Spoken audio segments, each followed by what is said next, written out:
ఒక వ్యక్తి ఆలోచించండి, మీకెంత వస్తా ఉంది, మీకెంత నష్టం వచ్చింది. ఈ రోజు ఇక్కడ ఉండేవాళ్ళందరినీ అడుగుతున్నా, 5 ఏళ్లు వైఎస్ఆర్ కాంగ్రెస్ పార్టీ పాలన ఉంది. ఏం తమ్ముళ్ళు మీ ఖర్చులు తగ్గాయా? మీ ఆదాయం పెరిగాయా? మీ జీవితాల్లో వెలుగు వచ్చిందా అని మిమ్మల్ని అడుగుతున్నా. మెరుగైన జీవన ప్రమాణాలు ఉన్నాయని మిమ్మల్ని అడుగుతున్నా. ఏమమ్మా ఆడబిడ్డలు మీరు చెప్పండి, నిత్యావసర వస్తువుల ధరలు పెరిగాయా లేదా? అన్ని పెరిగాయా లేదా? ఒకప్పుడు ఇవన్నీ ఉన్నాయని అడుగుతున్నా. ఆస్తి పన్ను పెంచారు, పెట్రోల్ డీజిల్ పెంచారు, కరెంటు ఛార్జీలు పెంచారు, కడాన గ్యాస్ పెంచారు, ఉప్పు పప్పు అన్ని కూడా పెంచేసి మిమ్మల్ని పూర్తిగా అన్యాయం చేసే పరిస్థితికి వచ్చారు. ఒకసారి పరిపాలన అంటే మీరు ఒకసారి పోల్చి చూసుకోవాలి.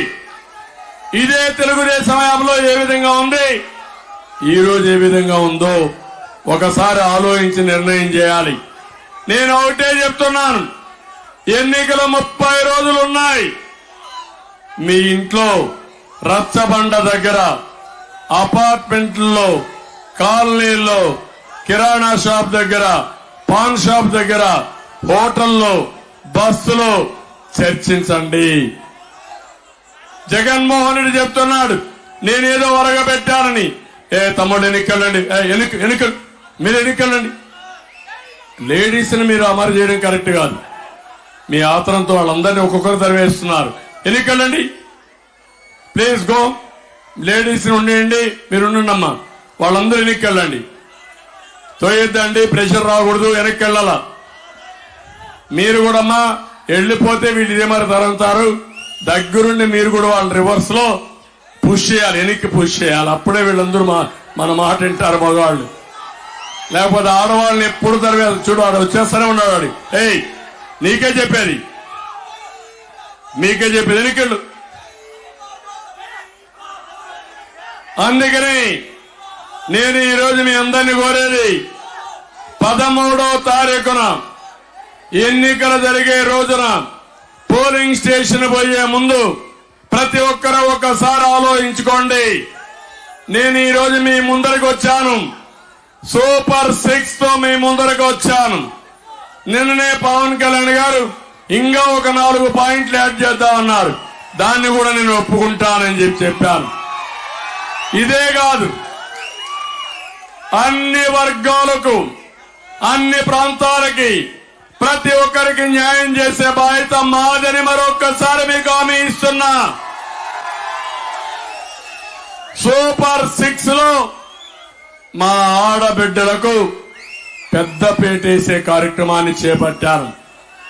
మీరు ఒక్కసారి గుర్తుపెట్టుకోవాలి, భారతదేశంలో ఆడబిడ్డలకు గౌరవించిన పార్టీ తెలుగుదేశం పార్టీ. ఆస్తిలో సమాన హక్కు, మహిళా విశ్వవిద్యాలయం. అదే సమయంలో మా ఆడబిడ్డలకు రాజకీయాల్లో ఇప్పుడే కత్తెర కృష్ణ వచ్చిందంటే ఆ పదవి రిజర్వేషన్లు పెట్టిన మహానాయకుడు నందమూరి తారక రామారావు గారు అని చెప్పి తెలియజేస్తున్నా. దానివల్ల ఇలాంటి మహిళలు కొన్ని లక్షల మందికి పదవులు వచ్చాయి. అది ఎన్టీ రామారావు గారు చూపించిన చొరవ. తర్వాత నేను వచ్చినాక డాక్రా సంఘాలు పెట్టాను, పొదుపు ఉద్యమం నేర్పించాను, నాయకత్వ లక్షణాలు నేర్పించాను. మీరు కూడా ఆర్థికంగా వెసులుబాటు రావాలని ఆడబిడ్డల్ని ప్రోత్సహించిన పార్టీ తెలుగుదేశం పార్టీ. ప్రతి ఒక్క ఆడబిడ్డను చదివించమన్నాను. 33% ఉద్యోగాల్లో కాలేజ్ సీట్లో రిజర్వేషన్లు పెట్టాను. ఆ ఒక్క నిర్ణయం మీరు ఈరోజు చూస్తే చదువుకున్న పిల్లలు మంచి ఉద్యోగాలు చేస్తున్నారు. ఒకప్పుడు వరకట్నం కోసం తల్లి తండ్రి బాధపడేవాళ్ళు. ఇప్పుడు వరకట్నం పోయి రివర్స్ కట్నం వచ్చి ఆడబిడ్డలకు డబ్బులు ఇచ్చి మగపిల్లలు పెళ్లి చేసుకునే పరిస్థితి వస్తున్నారంటే అది తెలుగుదేశం పార్టీ చూపించిన స్ఫూర్తి. ఈ రోజు నేను ఒకటే ఆలోచిస్తున్నాను. ఎప్పుడు ఆడబిడ్డలకు న్యాయం చేసిన పార్టీ తెలుగుదేశం పార్టీ. ఎప్పుడు కూడా ఎన్నికలను చూసింది ఏ పార్టీ ఏం చేశారు, ఏ పార్టీ వల్ల లాభం వస్తుంది, ఏ పార్టీ వల్ల నా పిల్లలు బాగుపడతారు, నా భవిష్యత్తు బాగుంటుంది, నా కుటుంబం బాగుంటుందని ఆలోచిస్తారు.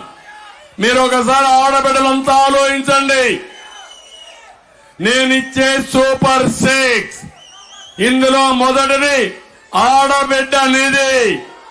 ఒక ఆడబిడ్డకు నెలకు 1500, ఇద్దరుంటే 3000, ముగ్గురుంటే 4500, నలుగురుంటే 6000. ఆంక్షలు లేవు. మీ ఇంటికి నేరుగా మీ అకౌంట్కు డబ్బులు వేసే బాధ్యత నాది. అయితే ఈ డబ్బుల్ని సద్వినియోగం చేయండి. మళ్ళా మగవాళ్ళకు మందు షాపుకు డబ్బులు ఇచ్చేస్తే లేనిపోని సమస్యలు వస్తాయి. రెండోది తల్లికి వందనం. ప్రతి ఒక్కరికి 15,000 రూపాయలు ఒక్కొక్క బిడ్డకి.